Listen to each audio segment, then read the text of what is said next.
este tema que tiene que ver con el ejercicio del control de convencionalidad. El tema de constitucionalidad lo vamos a tratar a lo largo de esta clase y de su próxima sesión. Muy bien. Control de convencionalidad. Si tendríamos que definir cada control, tendríamos que decir lo siguiente, compañeros. El control de legalidad implicaría la adecuación de los actos de autoridad, y cuando hago mención de actos de autoridad mencionaría legislativos, administrativos e incluso judiciales, ¿vale? Tienen que adecuarse a los parámetros de la norma de derecho positivo, ¿vale? Del derecho escrito. Muy bien. Y en ese sentido, compañeros, pues hablamos de varios principios que regulan el control de legalidad. La jerarquía normativa, la cuestión de la aplicación en un ámbito espacial, de validez, en un ámbito temporal y en un ámbito personal. Muy bien, compañeros.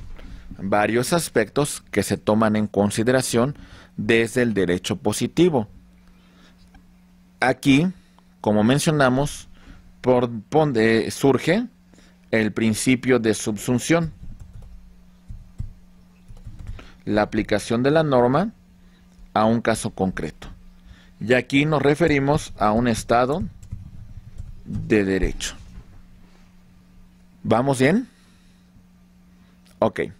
Si nosotros nos planteamos el tema de constitucionalidad, pues tenemos que irnos un poco más de fondo. Y es un poco más diverso, más complejo la argumentación que se plantea aquí. Cuando hablamos del control de constitucionalidad, tenemos que partir, compañeros, de que la adecuación del acto de autoridad en sus ámbitos que ya señalamos, legislativo, administrativo, judicial, debe de adecuarse a los preceptos, a los principios que establece la Constitución. ¿Se entiende? Muy bien. Bajo de este paradigma de control de constitucionalidad, nosotros vamos a aplicar un principio de argumentación llamado de ponderación. Ponderamos los derechos, los ponemos en una balanza, los argumentamos, ¿vale? Tomamos estos criterios y de alguna manera verificaremos que los actos de autoridad, y escúchese bien, y en algunos supuestos de particulares, se adecuan a los preceptos que establece la Constitución. Utilizamos principios como el interpretación conforme y el principio pro persona para hacer efectivos estos derechos. Lo que buscamos con el control de constitucionalidad es un estado de derecho constitucional, como nos estableciera el jurista colombiano Luis Prieto Sánchez. El sometimiento de la autoridad a los preceptos que establece no la norma, que establece la Constitución. Y la convencionalidad, el parámetro que cambiaría es el tema referente a los tratados internacionales. El parámetro no es la Constitución. El parámetro va a ser esas declaraciones internacionales en materia de derechos humanos. ¿Se entiende, compañeros? Es más, se contempla desde que estas propias convenciones internacionales se generan reformas a las constituciones de los estados. Muy bien. Y en una balanza, en el control de convencionalidad, por encima del aspecto constitucional, se encuentra el derecho internacional de los derechos humanos. ¿Bien, compañeros? Ok. Hay dos tipos de control de convencionalidad. La primera referencia que voy a mencionar, compañeros, es el control de convencionalidad concentrado. ¿Quién lo va a tener? El control de convencionalidad concentrado lo van a tener los órganos del Sistema Interamericano de Derechos Humanos. ¿Y cuáles son esos órganos del Sistema Interamericano de Derechos Humanos? Órganos del Sistema Interamericano.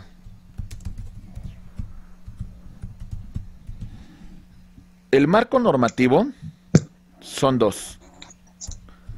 Compañeros, ¿preguntas? Marco normativo. Declaración Americana de los Derechos y Deberes del Hombre. Esta es de 1948. Y tenemos la Convención Americana de los Derechos Humanos. Esta es del 69, aunque entró en vigor hasta 1981. Ese es el marco normativo. En el marco normativo de la declaración se crea un órgano, la Comisión Interamericana de Derechos Humanos, con sede en Washington, D.C. En el marco de la Convención Americana de Derechos Humanos, se crea un órgano y se ratifica uno. Se ratifica a la Comisión Interamericana de Derechos Humanos y se crea la Corte Interamericana de Derechos Humanos con sede en la ciudad de San José de Costa Rica. Muy bien, compañeros. Ok. Esta es una referencia importantísima, compañeros. Si hablamos dentro del sistema interamericano de un control concentrado, se concentra en estos dos órganos: la Comisión y la Corte Interamericana de Derechos Humanos.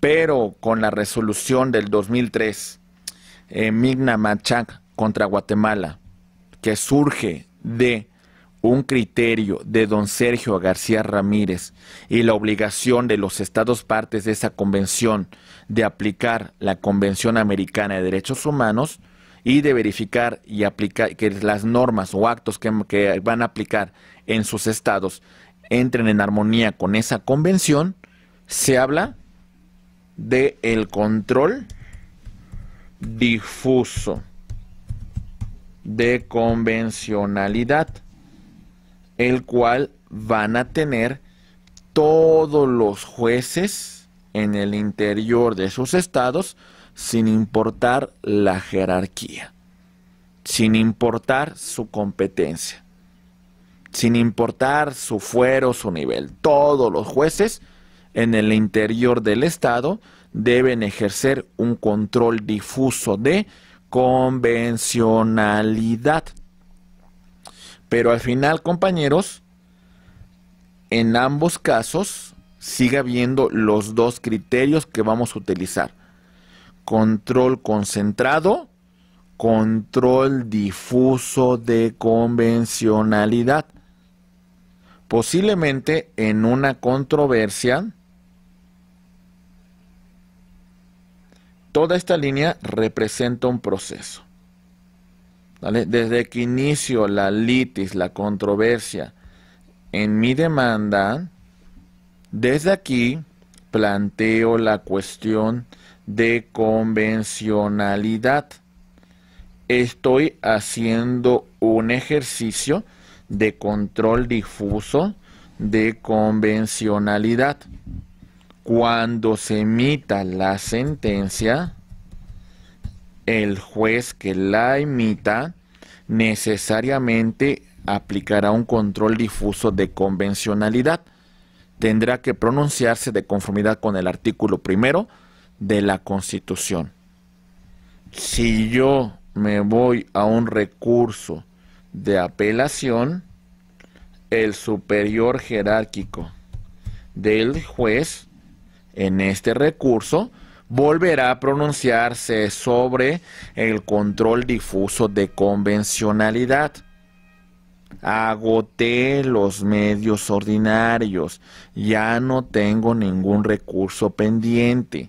Si me voy al amparo directo, entonces el tribunal colegiado de circuito, de admitirlo y de dictar su sentencia, pues bueno, también tendrá que pronunciarse sobre la convencionalidad.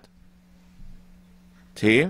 Si agoté todo esto y sigue subsistiendo el tema de convencionalidad que he venido recurriendo desde un principio, entonces es muy probable que ya agotado toda la instancia jurisdiccional interna, yo ya pueda acudir a los órganos del Sistema Interamericano de Derechos Humanos.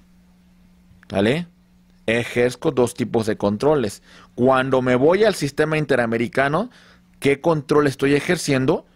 Un control concentrado de convencionalidad. Pero escuchen bien desde dónde lo estoy preparando. Porque si yo viniera hasta la sentencia a decir que la norma, que el acto que me están aplicando es contrario a la Convención Americana de Derechos Humanos, a la Declaración Americana o a los protocolos adicionales que surgen de la Convención, pues puede hacer que el acto esté consentido, ¿verdad? Porque no lo estoy presentando desde un principio. Es muy importante ir preparando nuestro litigio estratégico. ¿Sí, compañeros? Por eso destacamos todo este estudio, compañeros. Hacemos ese doble ejercicio, tanto de control concentrado de constitucionalidad como un control difuso. Dos fundamentos para este control. No lo olvidemos, compañeros. Va a ser base en nuestra formación. Internacional. Declaración y convención. Declaración y convención. Apréndanse. Declaración Americana de los Derechos y Deberes del Hombre y la Convención Americana. Además, acuérdense, la convención no se modifica. Lo que se hace con la convención es de que se le adhieren protocolos. Protocolos que surgen a la luz de la Convención Americana. Entonces es la declaración, la convención y los protocolos derivados de la convención en un nivel internacional. A nivel nacional, reforma del 2011 y en particular la resolución del caso Radilla Pacheco contra México. Desaparición forzada de personas y la cuestión pues que todos ya sabemos, ¿verdad? Por parte del Estado. Compañeros, se supone, dentro de un ámbito legislativo, que esto tendrían que hacer nuestras autoridades. Se supone, compañeros. Diputados federales, senadores, diputados locales en la creación de normas locales, cuando crean una norma, deben hacerlo a la luz de la Convención, a la luz de la Constitución. Se supone. ¿Sale? Pero si tenemos un legislador, por ejemplo, en la Ciudad de México, que a sus electores les mienta la madre, pues imagínense qué tipo de diputados podemos tener. Discúlpenme la palabra, ¿no?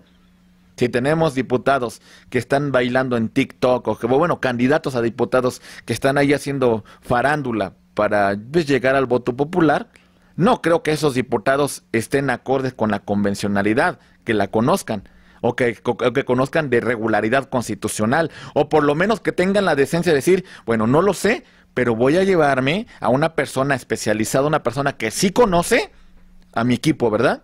Para que me ayude a legislar con verdadera pues profundidad, con verdadero profesionalismo. No lo sé, pero me acerco con quien sí sabe, ¿no? Se supone que esa es una cuestión. El control de convencionalidad desde los propios órganos legislativos, la creación de normas. La verdad, lo dudo. En el siguiente punto, confío más en el Poder Judicial, ¿sale? Tanto el federal como el local. Creo que aquí sí podemos ver un cambio, compañeros.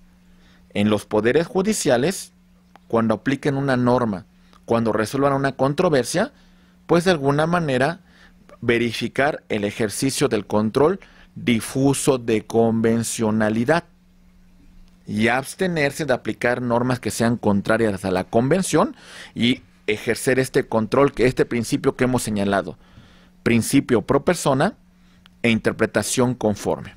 Entonces, son algunos de los parámetros que sí tenemos que señalar e indicar en el ejercicio del control de convencionalidad.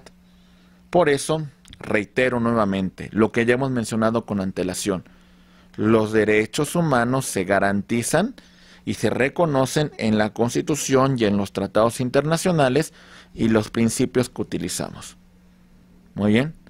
El siguiente punto, compañeros, es una recomendación que me dio mi maestro, mi asesor de tesis, una persona a quien estimo mucho, el magistrado Sánchez Valencia, que me plantea un tema de cuáles son los pasos que utilizan en el Poder Judicial para el ejercicio del control de convencionalidad, o por lo menos él utiliza dentro de su tribunal, ¿verdad? Principio, en un primer lugar, partimos de un principio, de que la norma, de que el acto de autoridad, pues está pegado a la Constitución, está pegado al tema de convencionalidad, ¿sale? Hay que tener esa presunción. Realizamos un ejercicio, en segundo lugar, de interpretación conforme. ¿Qué es lo que hago? Se verifica el acto de autoridad a la luz de la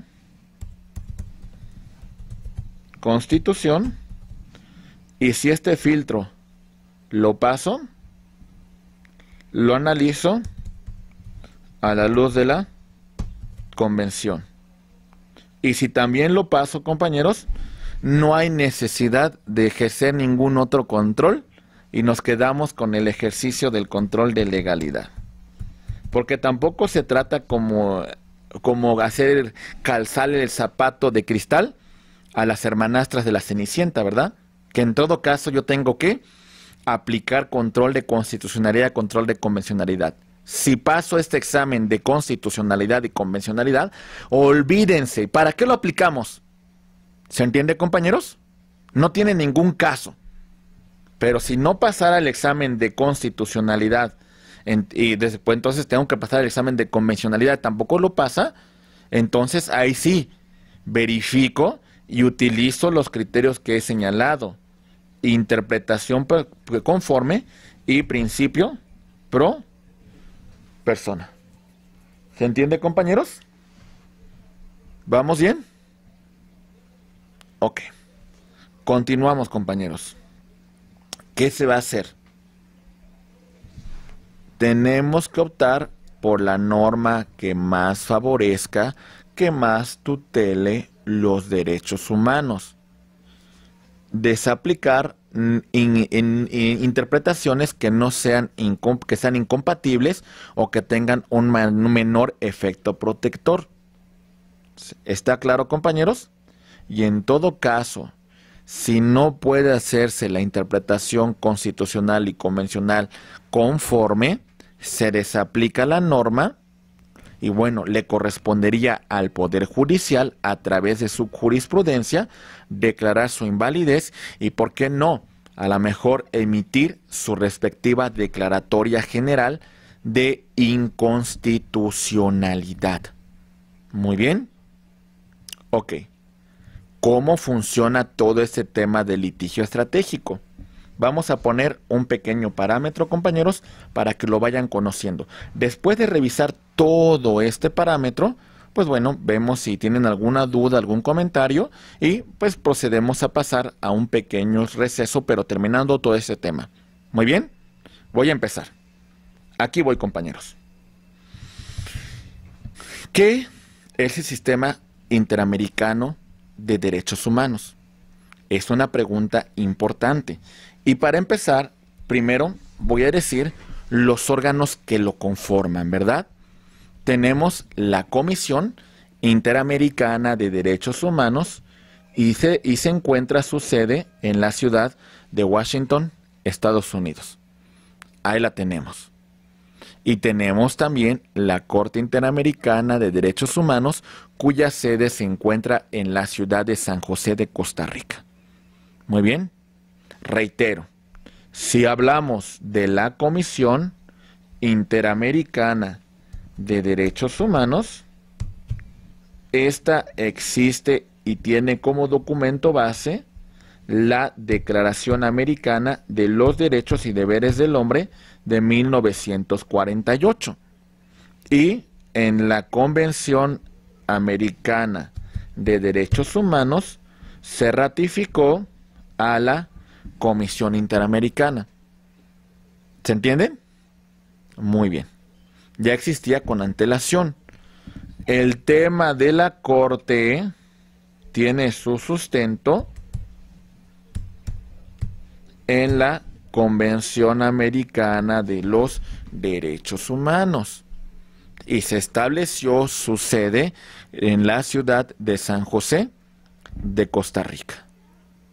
¿Por qué es importante destacar esto, compañeros? Porque ustedes me dirán, ¿se puede ejercer control de convencionalidad contra algunos estados miembros de la OEA? La pregunta es que sí.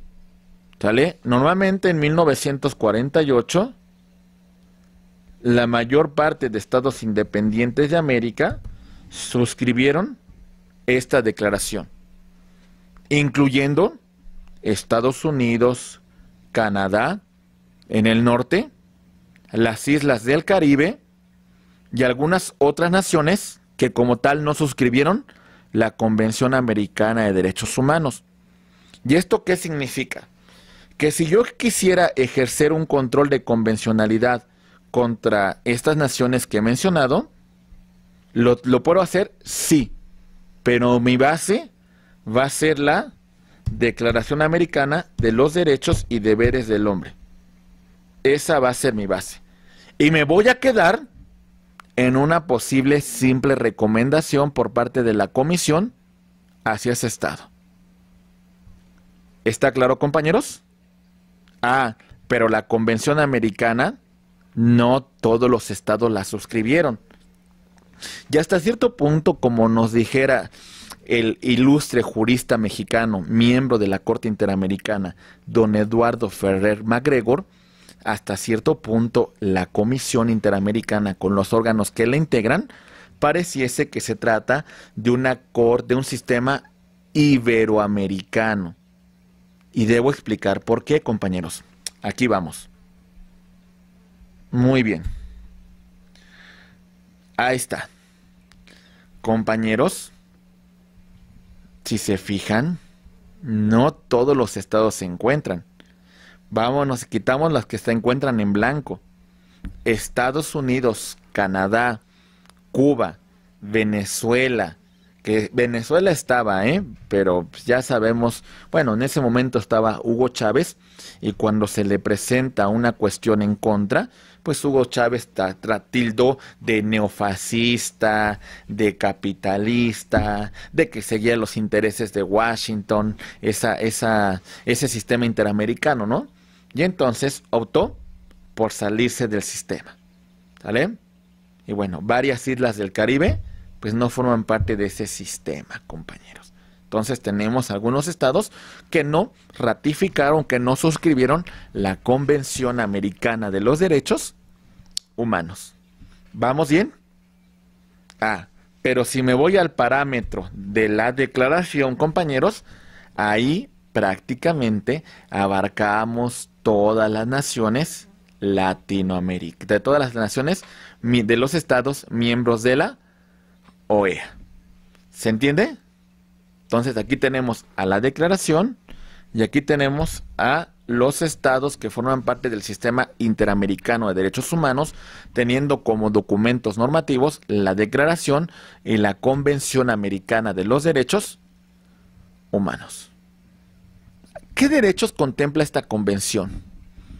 Rápidamente, compañeros, realizamos un pequeño esquema en los cuales podemos decir igualdad, juicio justo, participación política, derecho a la libertad de tránsito, a la asociación, al derecho de reunión pacífica, a una vida familiar, a una libertad, derecho al asilo en caso de que seamos perseguidos por cuestiones políticas, a la libertad de religión, derecho a la salud, derecho a un hombre, a la vida, a la seguridad social dentro de los estados miembros de la OEA, a la propiedad, al trabajo, a los derechos derivados del trabajo, educación, cultura, honor, dignidad, a la protección judicial, al debido proceso, a la integridad personal, a la vida privada,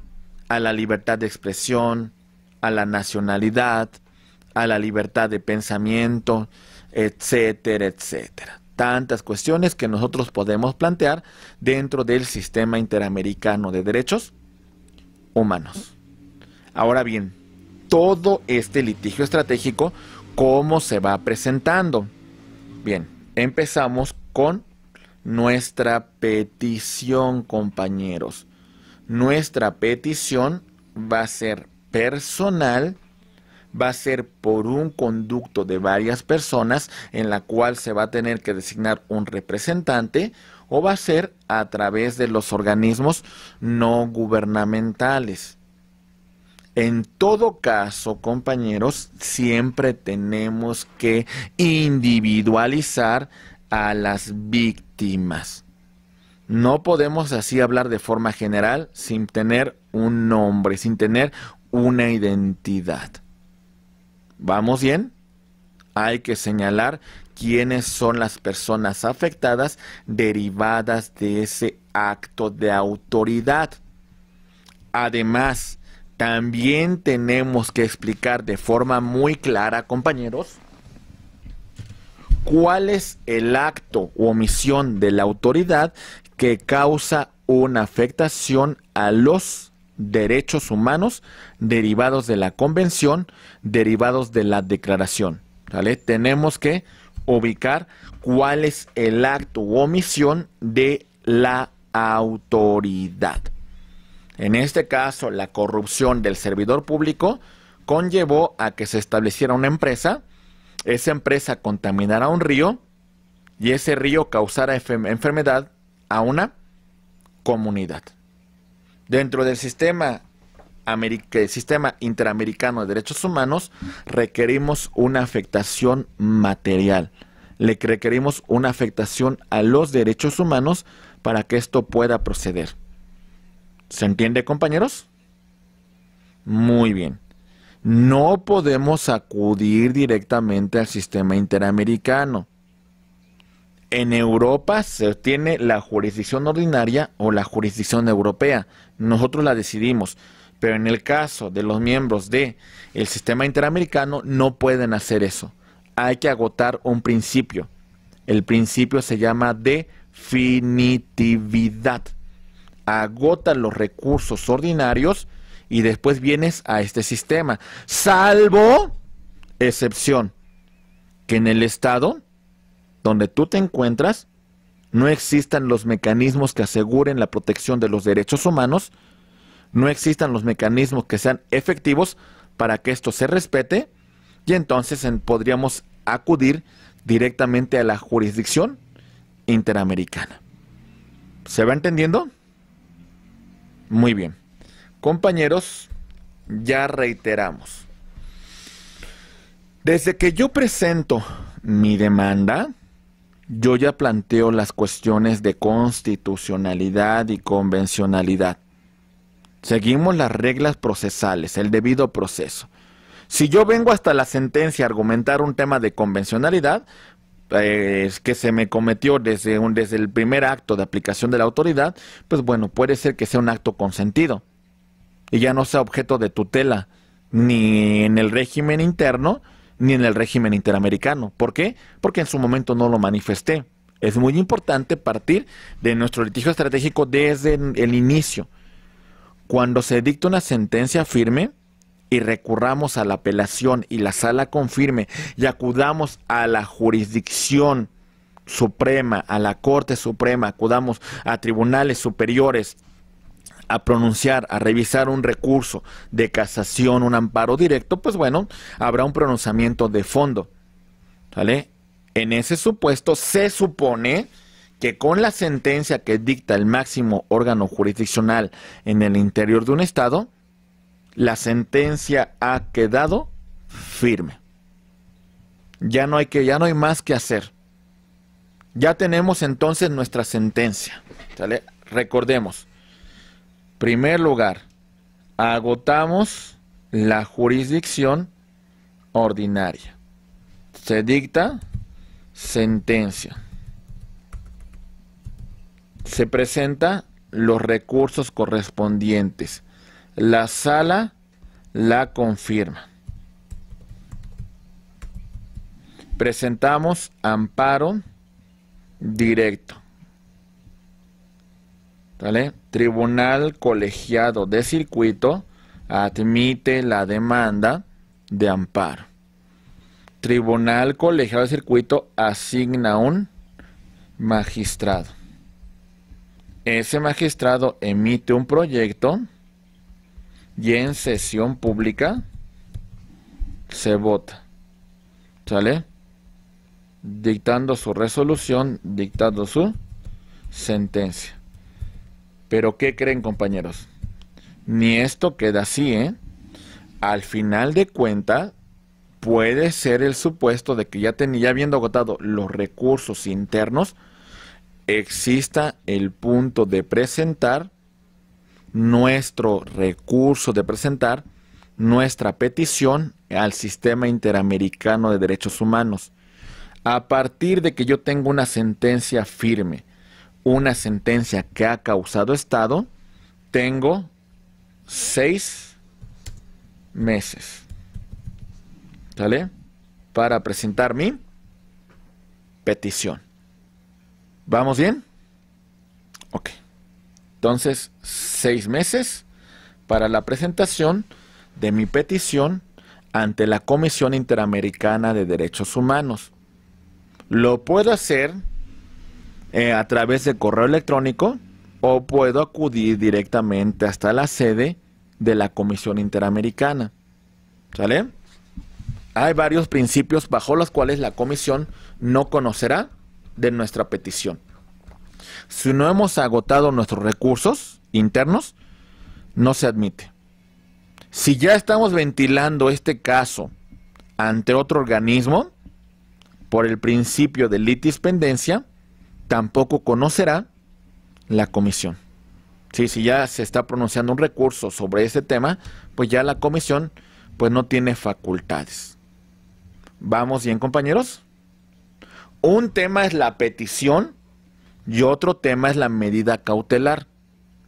En la medida cautelar, inclusive ya sea que el propio Estado pida la intervención de la comisión o la propia comisión de oficio por violaciones a los derechos humanos, pues interviene, ¿sale? Y va a dictar las medidas cautelares para asegurar que no se sigan causando afectación a los derechos humanos. ¿Vamos bien, compañeros? Ok.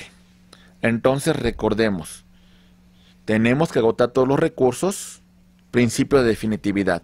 No debe haber una resolución pendiente sobre este caso, principio de litispendencia. Muy bien. Ok. Más o menos así se va dando la evolución de la tramitación de nuestro litigio estratégico. Presentamos nuestra petición. Lo primero que va a hacer los órganos de la comisión es hacer una evaluación inicial. ¿Hay violación de derechos humanos? Sí. ¿Esos derechos humanos se contemplan en la convención, se contemplan en la declaración, se contemplan en los protocolos adicionales? No, que sí. ¿Se agotó los recursos internos? No, que sí se agotaron. ¿Sí? ¿No son actos derivados? ¿No derivan de actos consentidos? No, sí se reclamaron. Ok, muy bien. ¿Se presentó nuestra solicitud en tiempo y en forma? No, sí se presentó. Muy bien. Ok, ¿vamos bien? Evaluación inicial. Me hacen una pregunta. Déjeme ver, exactamente la acabo de ver. Excepción ¿a cuál principio, mi estimado Alan Piñón Maestro? Me imagino, no sé si al principio, no sé si se refiere usted exactamente cuando hablamos de la litispendencia o cuando hablamos del de definitividad. En el de definitividad sí existe una excepción. Recuerde, si el Estado no contempla recursos, si el Estado no tiene los mecanismos que aseguren la protección de los derechos humanos, vámonos directo al sistema interamericano. Ese sí tiene excepción. El principio de litispendencia, pues no. O sea, si ya estamos tramitando ante otra corte este tema de derechos humanos, entonces tenemos que esperarnos a que resuelva o en todo caso desistirnos de esa presentación. Muy bien. Dice, después de agotar las instancias judiciales, ¿es necesario agotar nuestra solicitud ante la Comisión Nacional de los Derechos Humanos? Pues considero que no. Si tenemos una sentencia que ha causado estado en el interior, en un aspecto jurisdiccional, considero que podemos irnos directamente al sistema interamericano de derechos humanos, porque ya tenemos en este caso una resolución de fondo, definitiva. Muy bien. Perfecto. Requisitos esenciales que debe presentar. Sí, inclusive ahorita un poquito vamos a continuar analizando todos estos temas. También me dicen, si presento la queja ante la Comisión Nacional, ok, bueno, entonces hay que tomar en cuenta el tema de la prescripción, porque cuando usted tiene una sentencia firme, tenemos 6 meses para presentar nuestra petición ante la Comisión Interamericana.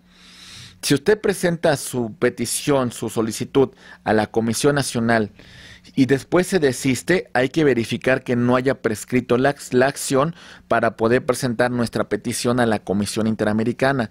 Porque si no, al rato, compañeros, si la presento fuera de los plazos que establece el propio reglamento de la Comisión, entonces, pues bueno, me voy a quedar como el perro de las 2 tortas, ¿verdad? Ya no voy a poder hacer efectivo la tutela de los derechos humanos en el sistema interamericano, porque también rige otro principio, el de el debido proceso o el de las formalidades esenciales del procedimiento. Tenemos que seguir estas reglas, ¿eh? Por eso se hace esta evaluación inicial desde el principio, compañeros. Siempre la va a hacer. Si se admite, compañeros, atención, si se admite, entonces va a hacer la comisión un informe sobre la admisibilidad. Este informe también va a tener un supuesto, compañeros: el dictar las medidas cautelares que sean necesarias para asegurar los derechos humanos afectados. Y entre esas medidas, pues podemos suspender el acto de autoridad y evitar que se siga lesionando los derechos humanos. ¿Sale? El informe de admisibilidad tampoco es un informe de fondo, ¿eh? Pero el informe de admisibilidad sí implica que yo voy a emplazar a la autoridad responsable, ¿sale? Para que la autoridad responsable tenga la oportunidad de defenderse, ¿ok? La autoridad responsable tiene hasta 3 meses para contestar ese informe de admisibilidad, ¿ok? Durante ese tiempo, compañeros, hay pláticas conciliatorias entre la víctima y el Estado responsable. Si se llega a un acuerdo, pues bueno, lo resolvemos. Y si no se llega al acuerdo, se llevan a cabo audiencias públicas y de esas audiencias, compañeros, la comisión va a dictar un informe de fondo. ¿Ok? En ese informe de fondo ya le pide al Estado responsable, pues de alguna manera garantice los derechos humanos. Si no los garantiza, si no los protege, si no los repara, entonces estamos en la potestad de que la comisión a autorización de la víctima podrá presentar tanto el informe de admisibilidad como el de fondo a la Corte Interamericana de Derechos Humanos. ¿Vale? ¿Vamos bien? Aquí hay que ir agotando todo esto, compañeros. Voy a ir por partes dentro de todo nuestro esquema. Todo esto lo vamos a explicar a continuación, compañeros. Paso 1. Nos presentamos ante la comisión o lo enviamos vía electrónica. Como ya mencionamos, hacen un estudio, una evaluación inicial, si existe o no la violación de los derechos humanos. Y esos derechos humanos se encuentran dentro de la normativa del propio sistema interamericano de derechos humanos. Si nuestra petición es admitida, le van a dar un número, ¿vale? Se van a resolver en el orden que van ingresando. Claro que tiene prioridad si es un grupo vulnerable, adultos mayores, personas con alguna discapacidad, mujeres embarazadas, mujeres víctimas de violencia, menores de edad, etcétera, etcétera. Pues bueno, van a tener un asunto prioritario y entonces van a ser tratados en primer lugar. Cuando presentamos nuestra petición, el paso 3 es la Corte va a evaluar. ¿Admite, desecha o previene? ¿Vamos bien? Paso 4. Se admite. ¿Sí? Dicto las medidas cautelares que sean necesarias. Y emplazo a la autoridad responsable. Le voy a dar 3 meses para que dé contestación al informe sobre admisibilidad. En esos meses van a haber pláticas conciliatorias. Déjenme decirles un punto.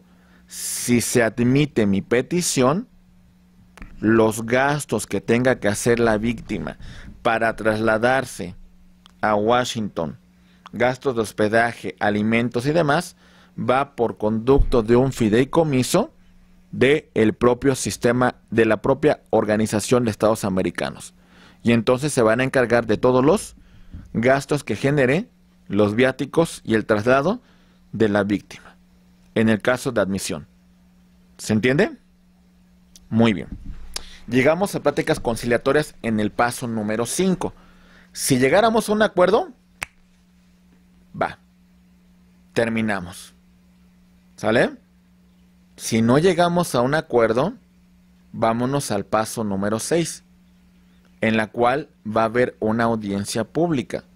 Se pone a discusión el informe sobre admisibilidad, la propia autoridad responsable va a presentar argumentos en favor de su acto y en su momento va a defender que no ha vulnerado ningún derecho humano. En base de esa audiencia se va a dictar un informe de fondo en el paso número 8. La base de esta resolución es tanto el informe de admisibilidad como el informe de fondo.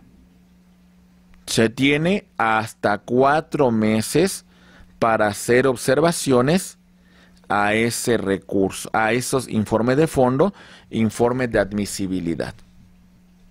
Va a verificar la comisión que la autoridad cumpla con ese informe que ha dictado, tanto el de admisibilidad como el de fondo. ¿Se va entendiendo, compañeros? Ok. Después de todo esto, se le va a pedir al Estado, pues, haga caso a la recomendación que se presenta en ese informe de fondo. E inclusive puedo darlo a conocer a la Secretaría General de la Organización de Estados Americanos y decir que el Estado no ha cumplido con la resolución que se le ha planteado. ¿Ok, compañeros? Bueno, de todo esto que hemos venido señalando, compañeros, la autoridad responsable tiene 3 meses para darle cumplimiento a ese informe de fondo, a ese informe de admisibilidad. De no hacerlo, pues bueno, ahora sí, compañeros, vamos a presentar nuestra demanda. Escuchen bien, ahora le llamamos demanda. Al principio era solicitud, ahora es demanda a la Corte Interamericana de Derechos Humanos. Documentos bases, el informe de admisibilidad y el informe de fondo. Y la comisión se va a convertir en un tipo de fiscal. Va a representar a la víctima ante la Corte Interamericana de Derechos Humanos. ¿Se entiende, compañeros? Ok. Lo mismo, compañeros, cuando la Comisión Interamericana de Derechos Humanos le presenta la demanda a la Corte Interamericana de Derechos Humanos, la Corte va a admitir, va a desechar o en su caso a prevenir. Muy bien. En el caso de admisión, la Corte emplaza a las partes y señala fecha en la que va a tener verificativo la audiencia pública. Muy bien. En la audiencia, compañeros, las partes presentan sus pruebas. Las pruebas son objeto de desahogo. Se presentan los alegatos y la Corte va a emitir su sentencia. ¿Vamos bien? Ok. Muy bien, compañeros. ¿Qué va a pasar? ¿Qué va a pasar aquí? Compañeros, de todo esto, lo que va a hacer la Corte, una vez que hubiese dictado sentencia, va a verificar el cumplimiento por parte de la autoridad responsable. Va a verificar que los derechos de la víctima se hubiesen restaurado y asimismo va a estar al pendiente con los organismos no gubernamentales y con las organizaciones de derechos humanos local de que se cumpla la resolución que ha emitido. Pero al final de cuentas nos quedamos con una misma perspectiva de soft law. ¿Por qué? Porque sigue operando el principio de la pacta sunt servanda. Los tratados y los acuerdos internacionales se cumplen de buena fe por los estados que lo han suscrito. ¿Se entiende, compañeros? Al final seguimos bajo esa potestad, seguimos bajo esa tutela de los derechos humanos que se van a reconocer, pues, desde la perspectiva de la vinculación, del cumplimiento, del compromiso que cada estado tenga en relación a los derechos humanos.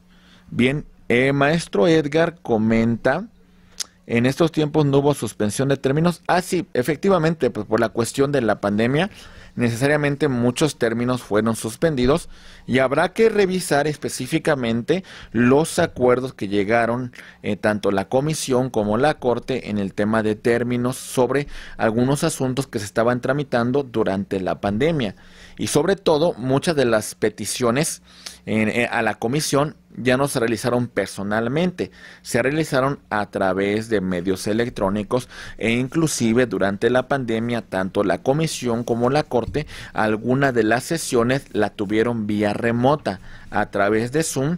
Hubo reuniones de la propia Comisión y de la propia Corte en la cual emitían pronunciamientos sobre algunos casos que pues se estaban pronunciando en particular. Sí, entonces sí, también es importante que también estos organismos pues tomaron sus precauciones y tomaron las medidas que fueron necesarias durante esta pandemia, pues que tanta afectación nos causó. ¿Vamos bien, compañeros? Doctor, una pregunta. Sí. Para interponer la solicitud o la petición, ¿también hubo suspensión de términos? O sea, mencionó lo de los 6 meses. ¿Pero hubo algo de suspensión para interponer esa solicitud? Fíjese, qué bueno que lo menciona usted por el tema de que usted lo menciona muy bien, el tema de la prescripción. Sabemos que a final de cuentas cuando prescribe un derecho implica que usted ya no lo va a poder ejercer, ya perdió la oportunidad procesal para hacerlo efectivo. En este caso en particular, el reglamento considera, el reglamento de la propia comisión y de la propia corte considera que la propia comisión o la propia corte en un acuerdo general pues van a señalar algunas fechas que tendrán que suspenderse, algunas audiencias que no se podrán llevar a cabo por las condiciones políticas, económicas o cuestiones que tengan que ver con un tema de salubridad general, pues para que se suspendan las sesiones, para que se suspendan algunos términos. Y creo que ese es el punto central, mi estimado Edgar. Hay que revisar cuáles son los acuerdos que llegaron la Comisión y la Corte respecto a plazos y a términos dentro de la tramitación de peticiones o la tramitación de las demandas que se venían desarrollando con antelación.